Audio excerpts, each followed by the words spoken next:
गरीब कचरे वाले की 5 बेटियों की विदाई। शांतामणि नाम की एक औरत गरीब तबके से थी, जिसका पति ज्यादा नशाबाजी करने से चल बसा था। ऐसे में उसकी 5 बेटियों की जिम्मेदारी उसके ऊपर आ जाती है।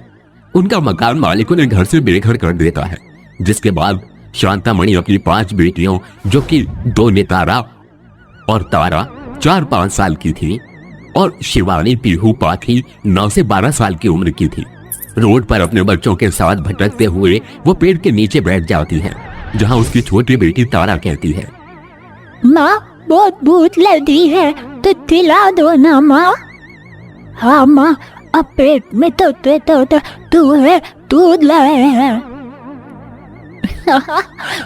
माँ ये कब तक लाना छोड़ेंगी? बेटा बहुत छोटी है, जब बड़ी हो जाएगी तो ऐसा नहीं बोलेगी।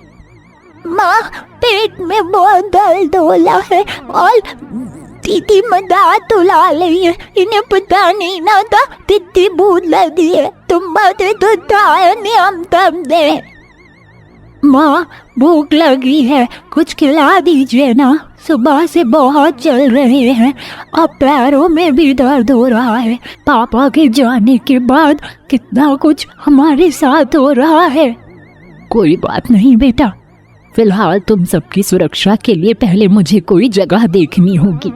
थोड़ा सा बच्चों और आगे चलो, मैं वहीं से खाना खिला देती हूँ। माँ मेरे पैरों में दर्द हो रहा है। आ जा, मैं तुझे अपनी गोद में ले लेती हूँ। तभी शांतामणि अपनी छोटी बेटी को गोद में लिए बाकी बच्चों के साथ आगे आगे चलती है, जहाँ हैंडपंप से वो पानी पिला देती है और मंदिर के बाहर बंट रहे खाने से अपने बच्चों को खाना खिला देती है। जिसके बाद उसके भूखे बच्चे और खाना मांगते हैं तो पुजारी कहता है, अरे तुझे और तेरी बहन को मैंने 3 बार खाना दे दिया, अब क्या भंडारे के नाम पर सारा भंडारा तुझे ही खिला दूं? चल निकल यहाँ से, पता नहीं भिखारी कहाँ कहाँ से आ जाते हैं, तुम्हारी जगह रोड और कचरे में है, भाग यहाँ से। पंडित जी ऐसा मत कीजिए प्लीज, बहुत भूख लगी है। पंडित जी मैं आपके आगे हाथ जोड़कर कहती हूँ, मेरे बच्चों को खाना खिला दीजिए, बहुत देर से भूखे हैं, इसके बाद भी खाना कितने दिन तक नहीं मिलेगा ये भी नहीं पता। लगता है तुम भिखारी ऐसे नहीं मानोगी, तुम्हें धक्का मारकर यहाँ से निकालना पड़ेगा। तभी पुजारी उन्हें धक्के मारकर 5 बच्चों समेत बाहर निकाल देता है, जिसके बाद वो फिर से भटकने लगते हैं। तेज बारिश आती है तो वो अपने बच्चों को एक पेड़ के नीचे लाकर खड़ा कर देती है, जहाँ भी वो भीग जाते हैं और शिवानी, पीहू चीख मारते हैं। माँ ठंड लग रही है। माँ मुझे तो बहुत कपकपी हो रही है, मेरे पास तो 1-2 जोड़ी से ज्यादा कपड़े भी नहीं है। माँ हमें कोई छत तो दो ना माँ, दोनों छोटी बीमार पड़ जाएंगी। तुम चिंता मत करो बच्चों, इस बारिश के कम होते ही मैं कोई जगह ढूंढ लूंगी जहाँ तुम रह सको। अरे तारा को बुखार आ गया, हे भगवान हम गरीबों पर ये कैसा दुख का बवंडर छाया है। मेरे बच्चे ऐसे समय में ठंड से काट रहे हैं और कोई घर भी नहीं है, बच्ची को भी बुखार आ गया, कोई सहारा दीजिए भोलेनाथ। तभी सामने जाते रिक्शे से एक बड़ी सी पन्नी गिर जाती है, जिसे उठाकर शांता अपने बच्चों को ढककर जैसे तैसे एक पार्क में ले जाती है, जहाँ उसे बड़े बड़े पाइप मिलते हैं और उस पाइप में माँ बेटियां बैठ जाती हैं। बच्चों आज से यही हमारा घर है, हम यहीं रहेंगे, बारिश कम हो जाएगी तो आग जला दूंगी। बारिश बंद होते ही शांता रूखा सूखा कचरा कहीं से उठाकर जैसे ही जलाने जाती है तो एक कचरे वाला कहता है, अरे बहन ये क्या कर रही हो तुम, इसे जलाओ मत, सामने वाली दुकान पर इसे बेच दो, कम से कम तुम्हें इसके 20-30 रुपए मिल जाएंगे। कहाँ भैया, क्या सच में भैया इसके पैसे मिलेंगे? अरे हाँ, कचरा ढूंढ कर बाहर जमा कर दिया करो, अरे उसके पैसे मिलते हैं। भैया आपका बहुत बहुत शुक्रिया बताने के लिए। तभी शांता वो कचरा लेकर कचरे वाले को बेच देती है, जिससे उसे 30 रुपए मिलते हैं और उन पैसों से वो सस्ते ढाबे से खाना लाकर थोड़ा थोड़ा बच्चों को खिला देती है और कहती है, क्यों ना मैं कचरा ढूंढना शुरू कर दूं, जिससे बच्चों का पेट पाल सकती हूँ और तारा के लिए अभी दवाई भी ले आऊंगी। बच्चों मैं अभी आती हूँ। आप कहाँ जा रहे हो? अभी तो आई हो। कचरा ढूंढूंगी बेटा, जिससे तुम्हारा पेट पाल सकूं। आप अकेले क्यों जा रही हो? हम भी आपकी मदद करवाते हैं। ठीक है, तुम और पीहू मेरे साथ चलो। पाखी बेटा तुम इन दोनों का ख्याल रखना, बड़ी हो ना, मैं जल्दी आ जाऊंगी, कहीं जाना मत। तभी शांता अपने बच्चों को समझा देती है और दोनों अपनी माँ के साथ कूड़ा कचरा बीनती हैं, जिनके बदले में कचरे वाला उन्हें कुछ पैसे देता है और इस तरह वो कचरा ढूंढ ढूंढ कर अपना गुजर बसर करने लगती है। एक दिन शांता को कूड़ा बीनते हुए सोने की अंगूठी मिलती है, जिसका मालिक न मिलने पर वो एक किराए का कमरा लेकर अपने बच्चों के साथ वहां रहती है, चूल्हे पर खाना बनाती है और कचरा ढूंढ ढूंढ कर घर का खर्चा चलाती है। इस तरह 15 बरस बीत जाते हैं। 5 बेटियां बड़ी हो जाती हैं, वो भी अपनी माँ के साथ कूड़ा कचरा बीनती हैं, साथ ही पढ़ाई भी क्या करती थी और थोड़ा बहुत उसने दहेज भी इकट्ठा कर लिया था। पढ़ाई अच्छी करने से 5 बेटियों की नौकरी भी छोटी मोटी जगह लग जाती है, जिससे शांतामणि का बोझ कम हो जाता है। तभी एक दिन अपनी बेटियों से वो कहती है, बेटा तुम कितना काम करोगी, तुम 5 बड़ी हो चुकी हो, मैं रहूं या ना रहूं कुछ कह नहीं सकते, शरीर में जान नहीं है, इसलिए तुम 5 के लिए मैंने एक बहुत अच्छा रिश्ता देखा है। 5 भाई बहुत अच्छे हैं, शादी करके तुम वहाँ बहुत खुश रहोगी, तुम्हें मंजूर तो है ना? माँ, आपने हमारे लिए जैसा भी रिश्ता देखा है हमें मंजूर है, क्योंकि आप हमारे लिए कभी कुछ गलत नहीं कर सकती। कुछ दिन बाद उनके छोटे से घर में उन 5 बेटों की माँ कावेरी आकर कहती है, देखिए बहन जी, मुझे आपकी बेटियां बहुत पसंद है, गोरी हैं, बाहर का काम काज भी करना जानती हैं, इसलिए अपने हीरे जैसे बेटे से मैं उनकी शादी कराने के लिए तैयार हूँ, पर आप थोड़ा बहुत दहेज का सामान भी रखिएगा। आप चिंता मत कीजिए, 5 बेटियों के हिसाब से मेरे पास जो है मैं सब कुछ करूंगी, आप शादी की तैयारी कीजिए। ये सुनकर कावेरी चली जाती है। अगले हफ्ते शांतामणि की 5 बेटियों की शादी कावेरी के 5 बेटों से हो जाती है। तभी विदाई के समय दहेज का सामान देखकर कावेरी विदाई रोककर कहती है, माफ कीजिएगा शांतामणि बहन, लेकिन हम आपकी बेटियों को विदा करके घर नहीं ले जा सकते। आपने कहा था आप अच्छे से दहेज वगैरह देंगे, लेकिन ये सब क्या है? 5 बेटियों के नाम पर आपने टीवी, अलमारी, बेड दे दिया, ना फ्रिज है ना एसी है, हाथ पर पैसे भी 20,000 रुपए रखे हैं। 5 बेटियों के हिसाब से 5 जगह दहेज भी तो देती हैं।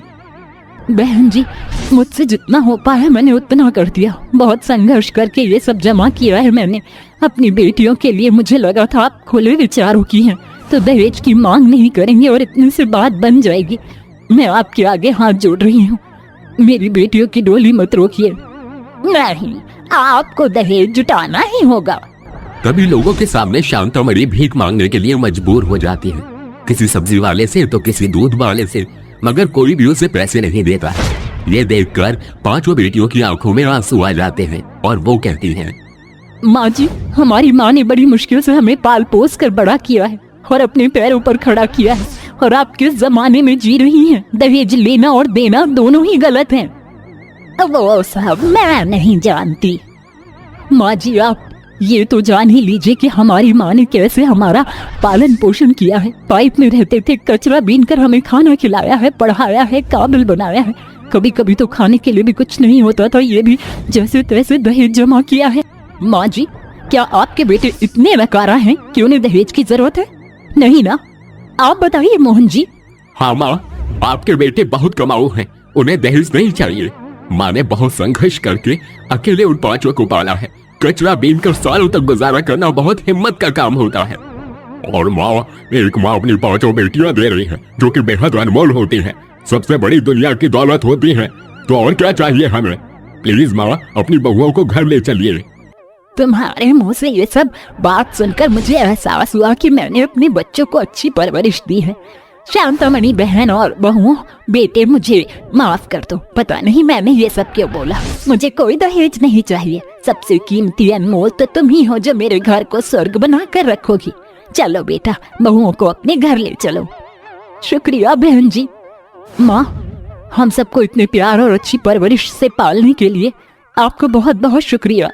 तभी 5 बेटियां अपनी माँ के गले लगकर रोती हैं और अपने जीवन साथी के साथ विदा होकर अपने नए जीवन की शुरुआत करती हैं, जिसके बाद वो खुशी खुशी रहने लगती हैं। काली बहू का मायके से अच्छा ससुराल। दृष्टि एक कॉफी शॉप में नीरज के साथ बैठी होती है और रो रही होती है। दृष्टि, तुम्हें रोने की जरूरत नहीं है, एक दिन सब कुछ ठीक हो जाएगा, बस अपने ऊपर भरोसा रखो। कुछ भी ठीक नहीं होगा।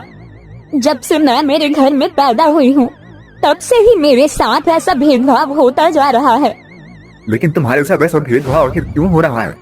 आखिर क्यों सब तुम्हारे साथ ऐसा करते हैं? क्या तुम्हें नहीं पता?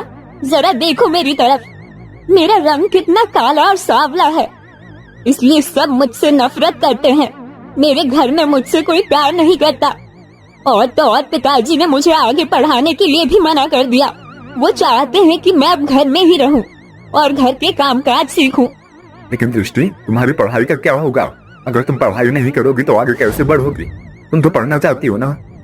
हाँ, तुमने सही कहा।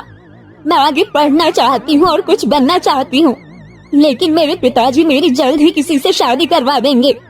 समय बहुत हो गया है, अब मुझे मेरे घर चले जाना चाहिए। दृष्टि अपना बैग उठाती है और अपने घर के लिए निकल जाती है। जिसके बाद नीरज वहीं बैठा रह जाता है। घर पहुंचने के बाद उसकी सौतेली माँ निर्मला उससे कहती है, क्या रे, बड़ा समय लगा दिया तूने कॉलेज से वापस आने में। माँ, दरअसल मेरी चप्पल टूट गई थी, इसलिए मुझे रास्ते में रुककर अपनी चप्पल जुड़वानी पड़ी। निर्मला तुरंत उसके बाल पकड़ लेती है और कहती है, तुझे क्या लगता है कि तू मुझसे झूठ बोलेगी और मैं तेरी बातों में आ जाऊंगी? मैं सब जानती हूँ कि तू अपने आशिक से मिलकर आ रही है। कान खोल कर सुन ले, कुछ दिनों में तेरी शादी तय हो जाएगी और अगर तूने दोबारा उस लड़के से मिलने की कोशिश की तो मैं तेरे हाथ और पैर काट के कब्रिस्तान में दफना दूंगी। ये सुनकर दृष्टि रोने लगती है और रोते हुए अपनी सौतेली माँ के पैरों में गिर जाती है। नहीं माँ, ऐसा मत करो, मेरे साथ इतना बुरा सलूक मत करो। मैं आपकी हर एक बात मानूंगी। तो फिर इंतजार किस बात का है? जा, घर में जाकर काम कर ले। अपनी सौतेली माँ की बात मानकर दृष्टि रसोई में चली जाती है और काम करने लगती है। देखते ही देखते शाम हो जाती है। शाम को रुपेश नौकरी से वापस आता है और उसका बेटा चिराग उसके पास होता है और उसी से कहता है, पिताजी पिताजी, मैंने आपको कहा था ना कि मेरे लिए एक रिमोट कंट्रोल कार लेकर आना। आप मेरे लिए रिमोट कंट्रोल वाली कार लेकर आए हो? हाँ हाँ, मैं तेरे लिए रिमोट कंट्रोल कार लेकर आया हूँ। ये ले मेरे प्यारे बेटे और जा इससे खेल ले। रुपेश ऐसा कहकर अपने बेटे को रिमोट वाली कार दे देता है, जिसके बाद चिराग उस रिमोट कंट्रोल वाली कार से खेलने लगता है। कुछ ही देर में रुपेश के पास दृष्टि आती है और अपने पिता से कहती है, पिताजी, आप मेरे लिए कुछ भी नहीं लेकर आए हो। मैंने आपको कहा था कि मेरा सूट फट गया है, मुझे एक नया सूट दिला दो। मेरे पास इतने पैसे नहीं है कि मैं तुझे एक नया सूट दिलवा सकूं। वैसे भी अब तेरी शादी होने वाली है और तेरी शादी में मुझे बहुत सारा पैसा बेफिजूल ही लगाना होगा। ऐसा कहकर रुपेश वहाँ से उठकर चला जाता है। ये सुनने के बाद बेचारी दृष्टि को बहुत बुरा लगता है, जिसके चलते वो रोते रोते रसोई में जाकर बर्तन धोने लगती है। आखिर मेरे साथ ऐसा क्यों हो रहा है? मैंने पिताजी का क्या बिगाड़ा है जो वो मेरे साथ ऐसा कर रहे हैं?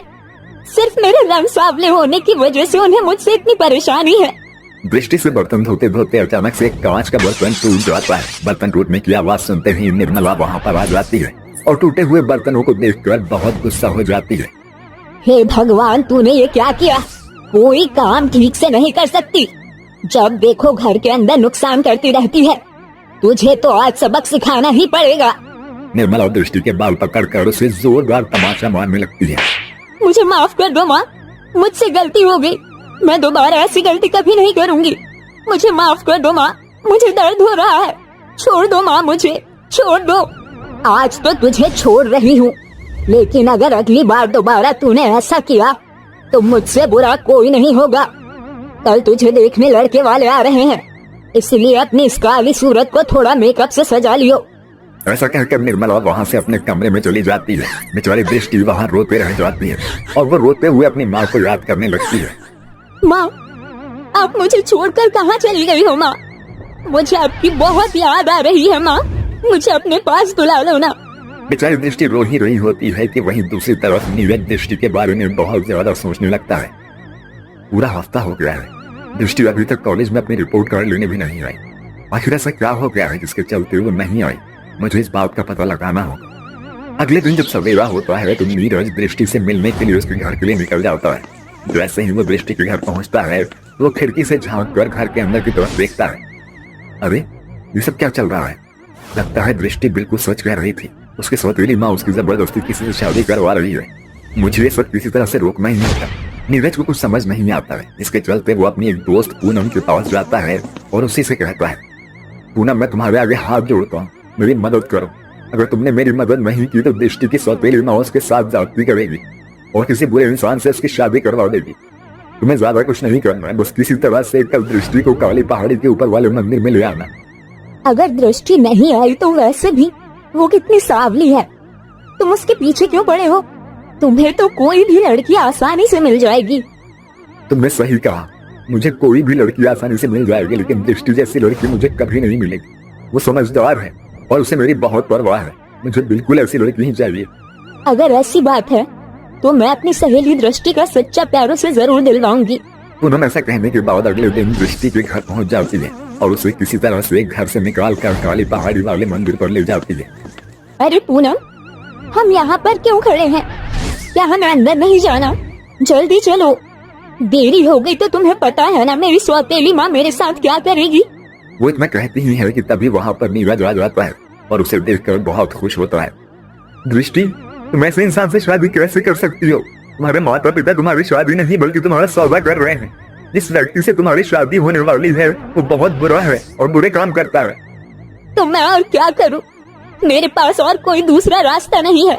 मुझे कोई पसंद नहीं करता। दृष्टि की इतना कहते ही नीरज उसके हाथों में पकड़ी हुई पूजा की थाली के अंदर से सिंदूर की डिब्बी में से सिंदूर लेकर दृष्टि की मांग भर देता है और कहता है, मैं तुमसे बहुत प्यार करता हूँ, क्या तुम भी मुझसे प्यार करती हो? क्या ये सच है कि तुम भी मुझसे उतना ही प्यार करते हो जितना मैं प्यार करती हूँ? हाँ हाँ बिल्कुल सच है। अब तुम मेरे साथ मेरे घर चलो। तुम्हारी जगह तुम्हारे मायके में नहीं है, तुम्हारे असली ससुराल में है। नीरज अपने साथ दृष्टि को अपने घर ले आता है और जैसे ही दरवाजा खटखटाता है उसकी माँ और उसके पिताजी दरवाजा खोलते हैं। उसकी माँ कौशल्या पूजा की थाली लिए खड़ी होती है और दृष्टि का स्वागत करती है। अच्छा, तो वो तुम हो जिसकी तारीफ करते करते मेरा बेटा थकता ही नहीं है। वैसे तुम बहुत सुंदर और सुशील भी हो। आओ अंदर आ जाओ। अंदर आते ही दृष्टि चारों तरफ देखती है। उनका घर बहुत खूबसूरत तरीके से सजा होता है। ये घर तो बिल्कुल एक दुल्हन की तरह सजा हुआ है। क्या मेरे आने की खबर माँ जी और बाबूजी को पहले से ही थी?